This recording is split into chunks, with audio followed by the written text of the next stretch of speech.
सरकार क्यों बदली उत्तर प्रदेश में? हाँ, कैसे बदली आप सब जानते हैं कि 2012 से 2017 तक क्या रहा? क्या उससे मुसलमान खुश था? क्या 600 दंगे हुए?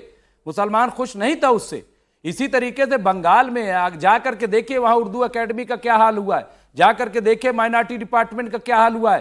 तो ऐसा नहीं है, लेकिन चूंकि बीजेपी इस तरह से खौफनाक होकर के एंट्री करती है कि उससे मुसलमान डर जाता है। कैसे? अगर अरे कैसे आपको पता नहीं है? नहीं पता ना, आप बताएं। में किस तरह से मुझे नहीं पता, आप घुसपैठ का बताएं। मुद्दा उठाया, तो घुसपैठ के मुद्दे में मुसलमान कहां से आ गए?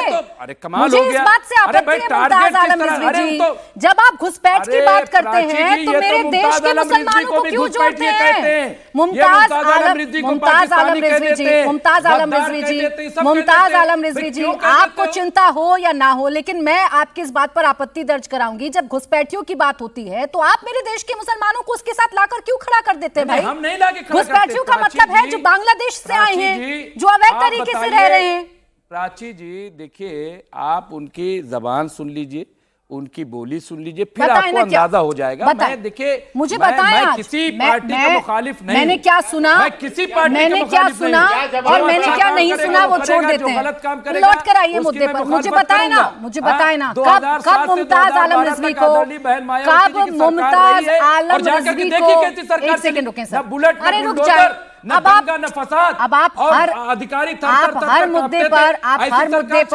हर मुद्दे पर मुद्दा चेंज करते जाएंगे, ऐसे नहीं चलेगा। आपने कहा मुमताज आलम रिजवी को ये घुसपैठिया बता देते, कब बताया भाई आपको? मुझे बताया, मेरे साथ अनेकों डिबेट किए हैं आपने, मेरे साथ अनेकों डिबेट किए हैं आपने। कब के शर्मा ने आपसे कहा या कब बीजेपी के प्रवक्ता ने आपसे कहा कि आप घुसपैठिए हैं? कहा था पार्लियामेंट के अंदर, कहिए, अगर पूछिए, अगर मैं झूठ बोल रहा हूं, इनके संसद ने पार्लियामेंट के अंदर कुंवर दानिश अली को, जो बहुजन समाज पार्टी के चुने हुए अमरोहा से लोकसभा मेंबर थे, उनको बाकायदा जवाब दे के शर्मा जी, छोटा सा का, आतंकवादी का क्या कुछ नहीं कहा। जवाब ले लूं आपकी बात, बोले के शर्मा जी, इस पर जवाब दे दो। आप प्राची जी मैं एक उदाहरण देना चाहता हूँ। देखिए क्या है, मुमताज आलम को आज जवाब नहीं सूझ रहा है, इसलिए वो इधर उधर भाग रहे हैं। सच्चाई ये है कि वो प्रशंसा भी करना चाहते हैं भाजपा सरकार की, लेकिन विडंबना ये है कि वो जिस तुष्टीकरण से बंधे हुए हैं, जहां पर उन्होंने अपना वचन दे रखा है जिन सफाइयों को,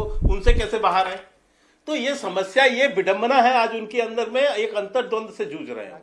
लेकिन सच्चाई यही है प्राची जी कि भारतीय जनता पार्टी के सरकार में किसी का तुष्टीकरण नहीं होगा, सबको न्याय मिलेगा, ये हमारा सिद्धांत है।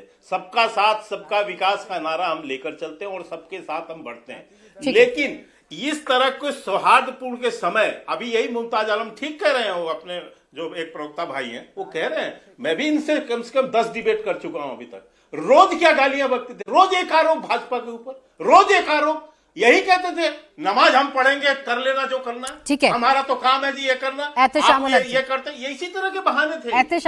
फिर आरिफ कासमी जी आपके पास भी, पारिक जी हक जी, एहतेशामुल हक साहब, सारी बहस ही पश्चिम बंगाल पर है। अगर आपने एक साल पहले कर दिया होता तो ना आज बीजेपी की चर्चा होती, ना आज ये बहस होती कि बीजेपी मुसलमानों की हिमायती है या नहीं, या बीजेपी सब धर्मों की पार्टी है या नहीं। एक साल पहले आपने क्यों नहीं किया? जिस वोट बैंक के लिए आप राजनीति करते थे, वो वोट बैंक आपसे परेशान हो गया। प्राची जी, वो बात वो नहीं है, बात है सरकार बदलने के बाद में ये निर्णय लिया गया। 1977 के बाद में नमाज हो रही है, ये नहीं बात समझिए, ये नई सरकार आई है, तो नई सरकार जो है जिस हिसाब से सबका साथ सबका विकास और सबका प्रयास वाली बात है, तो उन्होंने माइनॉरिटी को खासकर इन्होंने देखा कि नहीं भाई नमाज का टाइम है, ईद का टाइम है, तो इनको समझ लिए नमाज रास्ते पर हर जगह, जिस हिसाब से हम लोगों को जुमा का नमाज का यहाँ पाबंदी लगा, हम तमाम पश्चिम बंगाल के मुसलमानों ने एक कांधा से कांधा मिला करके जो भी हुकूमत की गाइडलाइंस आई उस पर हम लोग समझ लिए एक्सेप्ट किया। तो उसी के हिसाब से उन्होंने एक नया कदम हम लोगों के लिए बढ़ के दिए हैं कि ब्रिगेड परेड ग्राउंड में नमाज की एहतेशामुल हक जी, ऐसा तो नहीं, वो एक लंबी लिस्ट है टीएमसी के नेताओं की जिसमें भगदड़ मची हुई है और छोड़ कर बीजेपी में जा रहे हैं, उनमें से आपका नाम तो नहीं है कहीं लिस्ट में? नहीं, बिल्कुल नहीं। ये देखिए, पता चलता आपसे हम समझते हैं कम से कम 10 मरतबा डिबेट किए होंगे, हम वैसे नेता में से नहीं है, और व्हाइट कॉलर है। नहीं, मुझे बोलने में आज जरा भर भी नहीं एहतेशाम उल हक जी, आज आपको सबका साथ, सबका विकास और सबका प्रयास दिख रहा है ना, कल तक नहीं दिख रहा था। और ये बदलाव पश्चिम बंगाल में, ये बदलाव पश्चिम बंगाल में तब से ही हुआ है जब से शुवेंदु की सरकार बनी है, तब से ही बड़े बड़े नेता छोड़कर जा रहे हैं, टीएमसी में भगदड़ मची है। तो मुझे बता दीजिए, आपका नाम तो नहीं है ना उस लिस्ट में? बिल्कुल नहीं, हमारा कोई नाम नहीं है। और हम इस तरह का, हम देखिए, हम जो भी पॉलिटिक्स राजनीति किए हैं, समझ लिए कि हम लोग संगठन के लिए काम किए, और ऐसा कभी मेरा नाम नहीं आ पाएगा। नंबर 1। नंबर 2, हम कहना चाहते हैं कि मुसलमानों को देखिए यूज किया जाता है, ये आपको समझना होगा। मुसलमानों को इस्तेमाल किया जाता है। अरे तो तब क्या कहाँ थे आप? मैं आपके चैनल के माध्यम से कह रहा हूं, जो हमारे रास्ते में नहीं, तब आप कहाँ थे एहतेशाम भाई? तब आप कहां थे जब मुसलमानों को, जब उर्दू अकेडमी का मसला उठाया जाता था? तब कहां थे जब माइनॉरिटी कमीशन के लिए बात की जाती थी? तब कहां थे जब वक्फ बोर्ड के बारे में बात किया जाता था? तब कहां थे जब नमाज के लिए जगह मांगी जाती थी? आज आप बोल रहे हैं, बोलने दें एहतेशाम उल हक जी, बात तो वो सही कह रहे हैं ना। तब कहां थे बोल रहे हैं?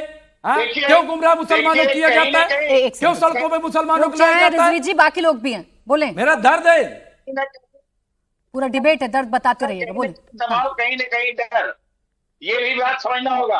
और आज आस्ते आस्ते हर एक आदमी के देखिएगा जबान में से बात आ रही है। मैं भी अपनी बात रख रहा हूँ टीवी चैनल पर। मुसलमानों को इस्तेमाल इसी बदलाव की बात कर रही हूँ, और इसीलिए आपसे बार बार पूछ रही हूँ उस लिस्ट में कहीं आपका नाम ना आ जाए, क्योंकि अब वो भी लोग बोल रहे हैं जो अभी तक कोई नहीं बोलता था। हमने तो फाल्टा से नाम वापस लेने की तस्वीर भी देखी, हमने तो जहांगीर खान जो बड़ी बड़ी बात करता था उसको शुवेंदु की तारीफ करते देखा। अब ये एहतेशाम उल हक साहब, आपको देखना है कि पश्चिम बंगाल में क्या चल रहा है। लेकिन पारिक जी एक बात तो तय है, अगर रास्ता सही तरीके से निकाला जाए तो कोई झगड़ा है ही नहीं। फिर आ रही हूं अनुराग भदौरिया जी, रुक जाए जी। प्राची जी, बिल्कुल, मैंने शुरू में भी इस बात को कहा था कि मिसगाइड कर कौन रहा है। अपील उठाना देश में अधिकार है, freedom of speech and expression में तो अपील उठाई जाती है, न्यायालय अपने आदेश देते हैं, उसको पालना करवाना सरकार की जिम्मेदारी आती है। मैंने बहुत पहले आपके माध्यम से डिबेट में कहा था कि Muslim appeasement can not be become an excuse of a model governance. अगर आज मॉडल ऑफ गवर्नेंस दिया जा रहा है तो वो मुस्लिम अपीसमेंट का प्रावधान नहीं है। आज से पहले बंगाल के अंदर में हमें देखने को मिला रिलीजियस बेस स्कीम हमें देखने को मिली। कलकत्ता हाईकोर्ट ने ओबीसी रिजर्वेशन खारिज किया रिलीजियस बेस पे, तो भी फॉलो हुआ। बीएसएफ को लैंड नहीं दिया जाता था, दुर्गा विसर्जन नहीं निकला जाता था, मालदा मुर्शिदाबाद के हमने वक्फ में दंगे देख लिए थे, लेकिन आज वो सब क्यों नहीं हो रहा?